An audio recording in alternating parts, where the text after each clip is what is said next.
I'm Debra Thomas Weible, and I teach watercolor at Dunedin Fine Arts Center. And mostly I do animals in watercolor, and I do human portraits in watercolor in my classes.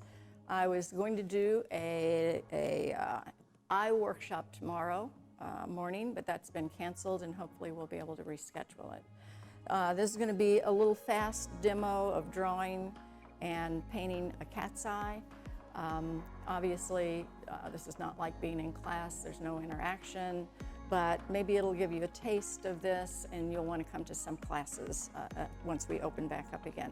So first of all, I'm going to show you how to do a drawing of an eye, and a lot of the things I'm going to tell you are also applicable to human eyes, to other animal eyes. I'm just picking a cat's eye because it's just so pretty in a demonstration. So I just cut this out of one of my cat books, and I did it because there are two different colored eyes. A lot of white cats do have a blue eye and a green eye, and hopefully I'll be able to get to both eyes. So I like to teach drawing in all of my classes, and drawing is really just observing and watching directions of lines and measuring. And I know a lot of people don't like to draw, but the more you practice and the more you observe, the better you're going to get. So I'm going to just start, and I'm going to make my eyes big so you can see them. I'm going to start with this left eye. I'm left-handed, so a left eye is always much easier for me to draw as compared to a right eye. But I'm going to start, and I'm just going to look at the direction that this eye, and I start with the upper lid. And so I'm going to make corrections as I go. I'm not afraid of the eraser, and I'm drawing directly on my watercolor paper. So I'm going to do this upper lid, and it's kind of curved here, going out. I'm going to get a curve here, and then I'm going to go ahead and put the iris, which is the colored part of the eye, in. So let's start here. You realize that the iris is always round, and part of it is being covered up by the upper lid. So what we're going to do here, and I'm actually going to draw up in here just to complete the circle, so I have a sense that I'm getting things round.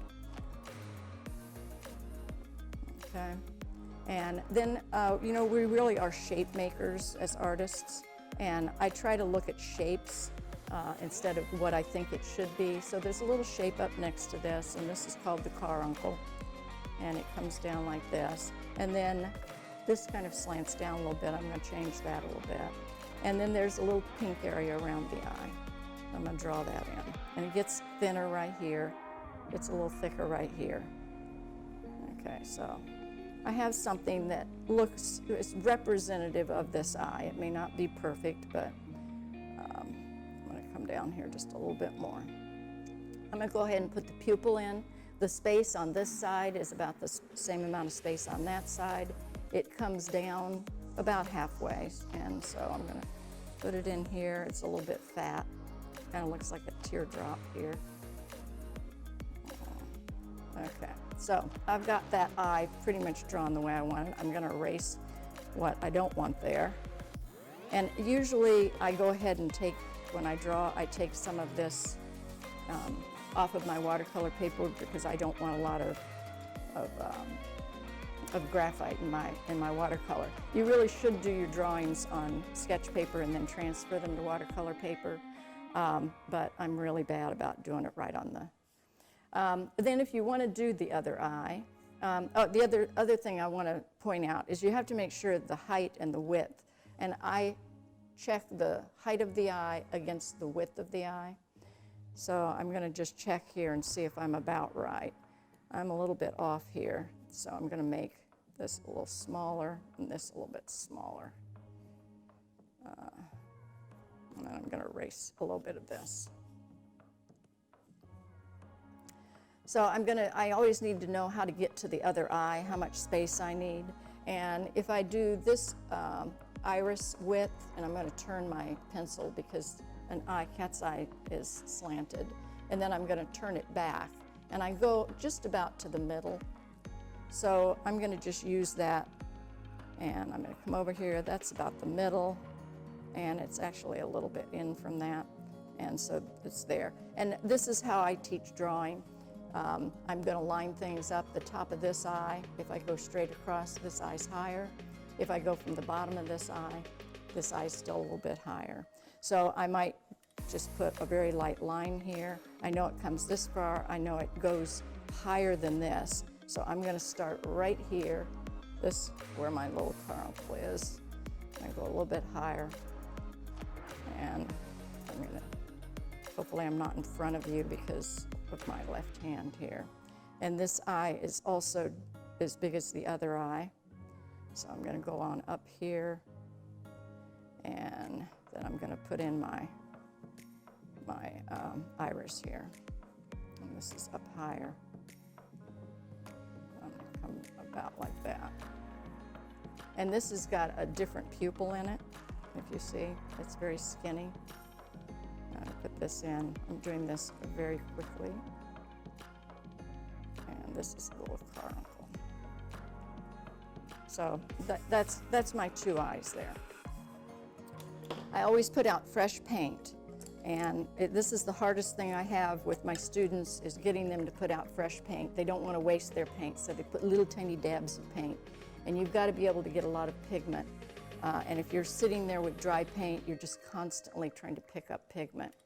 So I can change this as I go along, and if I start painting and go, this is not right, I'll go back in and change it. So I'm going to go ahead and use, this is phthalo blue. It's a very strong staining color, so you only need a little bit of it. It's kind of a turquoise color. And I'm just going to go in here and just go right ahead and just fill in that whole iris.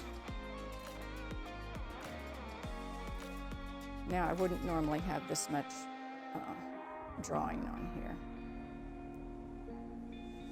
I want the light to come in the bottom of the eye, and I also am not trying to copy this photograph. I want it to be my painting, and so I'm going to try and make it a little more interesting, a little more beautiful. So I've got this down. This is wet. I'm going to maybe take out a little bit just to make it a little bit lighter in the bottom of the eye there. And then I'm going to come in the top of the eye. This is an eyelid, and it will have a shadow, even though you do not see it in this photograph. So I'm going to come up here with a little less water, a little more pigment, and I'm going to drop this into the top of the eye. I'm just going to kind of let it do its thing. Around an iris, it's usually darker, and I'm going to come in here with a little bit of violet. Phthalo blue doesn't make the prettiest violet, but it will do for what we need. And I'm going to take a little bit of quinacridone rose and make a dark violet. Less water, more pigment, because this is wet.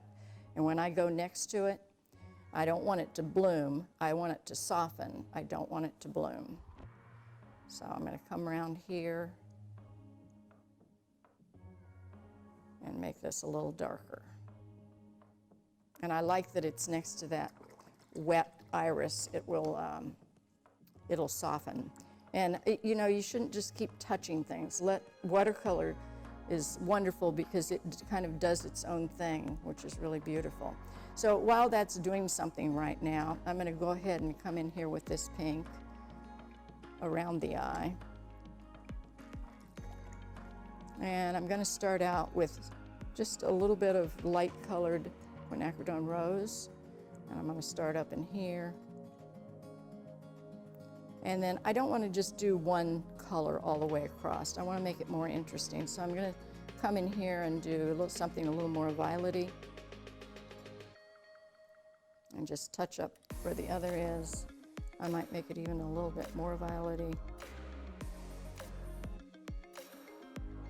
And then maybe go back. That's kind of an analogous way of doing things. Come back in here, paint back in. And again, come back in here with a little more. I've made this really too big, but that's okay. And then just come down here. And then this little caruncle up in here, that's a little bit darker. So I'm going to come in with something of violet color, a little bit darker. And put my little caruncle in.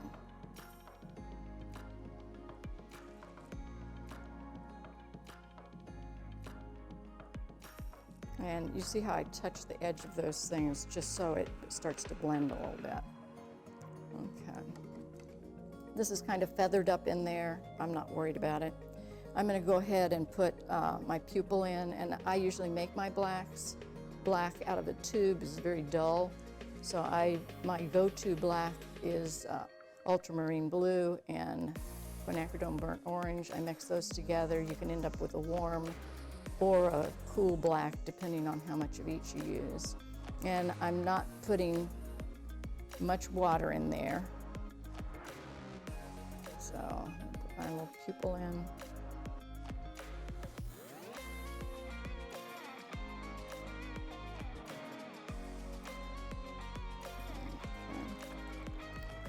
Watercolor, as it dries, it becomes lighter.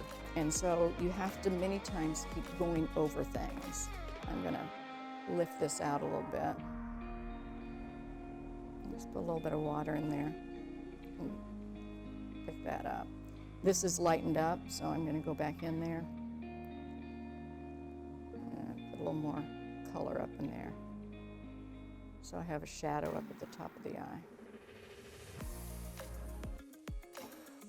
Now I'm going to come back in here and put a little more blue of this phthalo. And then, because I don't want it to all be blue, this is really wet in here, but I'm going to come back in here and make that dark. I'm going to go in here and get just a little bit of quinacridone gold and kind of drop it in here. Make it a little more interesting. I still want it to be mostly blue. And I can even come in here with a little bit of quinacridone burnt orange, maybe somewhere in here. If you see irises up close, I'm a retired ophthalmologist. There are lots of colors in irises. It's just that we don't see them up close. So I'm going to come back in here with my violet and just make this a little darker. I really want no water in this. I just want enough that it'll move, because this is very wet in here. Okay.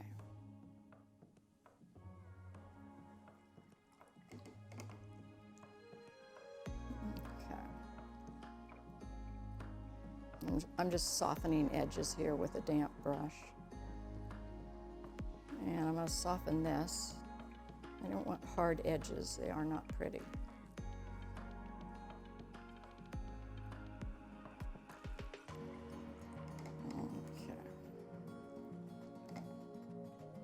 Now, you know, I could do a lot more to this eye, but I want to come over to this eye and show you some other things.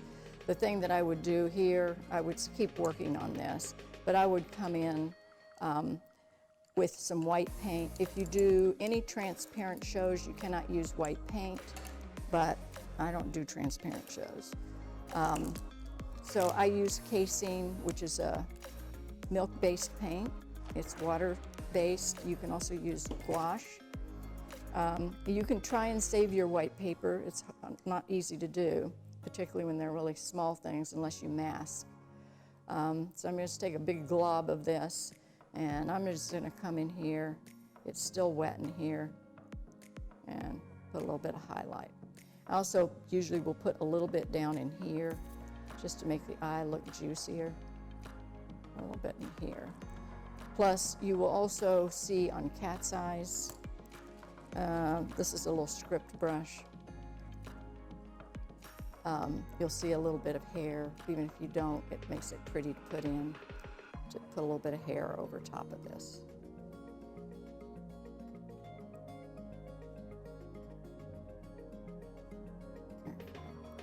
As this dries, though, I would come back in and keep working on it. I want to go to the other eye because I just want to show you another kind of technique that I like. So let's go over to the other eye. The other eye is green. And so I'm going to start with the quinacridone gold. I usually start with kind of the base color and build up on top of it. So here's some quinacridone gold. I'm going to fill in the iris here. And it is a green eye.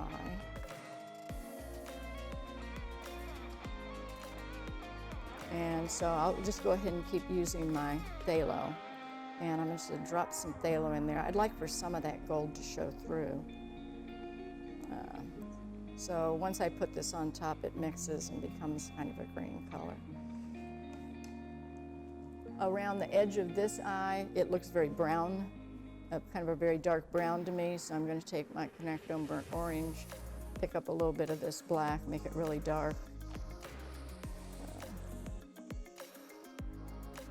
And I may need a little bit of water there. I gotta at least get it to move. And I'm gonna just come around the edge of this. And you know, whenever you put something dark next to something light, it makes the lighter part look even darker. So instead of trying to remove paint, if you need something lighter, just put something darker next to it. Now, there's my dark around that. I'm going to go a little bit faster on this one. I can put a little bit of that up in here, make it a little more interesting. I've got red on the bottom of my hand here, so it's not just a solid line there. And then I want to make the top part of this darker, so I'm going to take some of my phthalo blue, mix it over here, make it a little more green up in here, so I've got a nice shadow, and I'm just kind of dropping it in.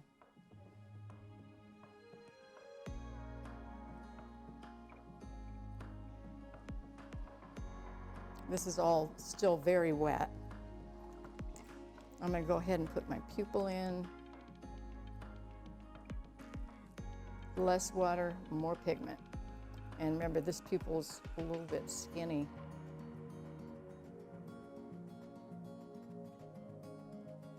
That will lighten up. I'll have to come back in on top of it. And I'll go ahead, let me put my little pink around the eye.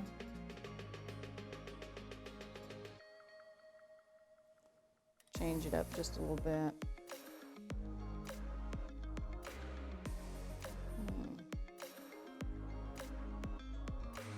Here, I'll go back to something a little pinker. And then that carbuncle was darker also, so we'll come in here with something darker.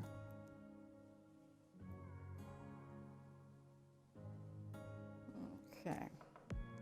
The thing I wanted to show you on this eye, even though I need to keep working on my darks and going back into my darks, this does a really good, it makes it really pretty.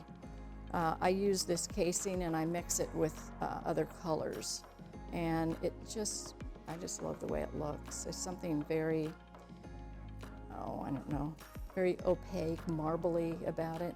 And so I can come in here and drop some of this in here.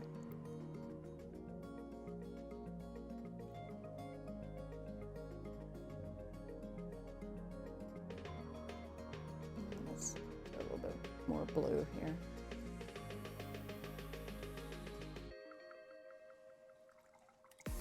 And I can even come down in here just with a little bit of watery white and put this in here.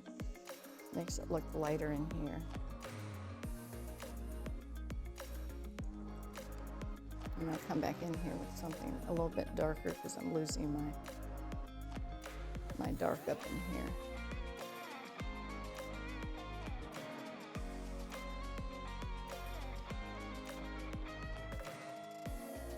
Still very, very wet. Okay. But mixing this casing with colors gives it a very interesting look. This is bleeding out over here, so I'm going to pick it up with a wet brush. And I can come back in here and recapture that. And let's just go back once more over this pupil. And then we can put our highlights in. Usually highlights on the same side when an animal's facing forward, unless you have a prey animal where the eyes are on the side.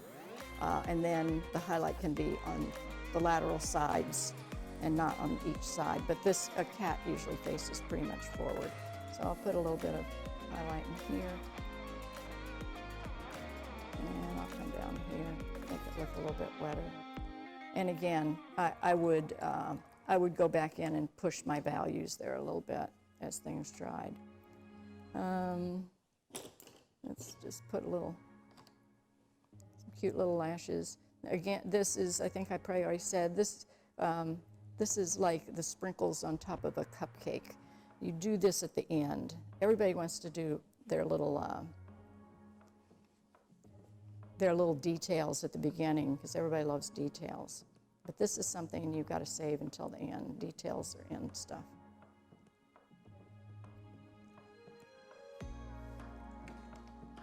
So hopefully that shows you just a really quick taste of what you can do with cat's eyes. And there's a lot more to it than what I'm showing you, but in time limitations, I think will give you a taste of it. And I would love for you to come to my classes and to all the classes at the Dunedin Fine Arts Center. So see you as soon as we open again.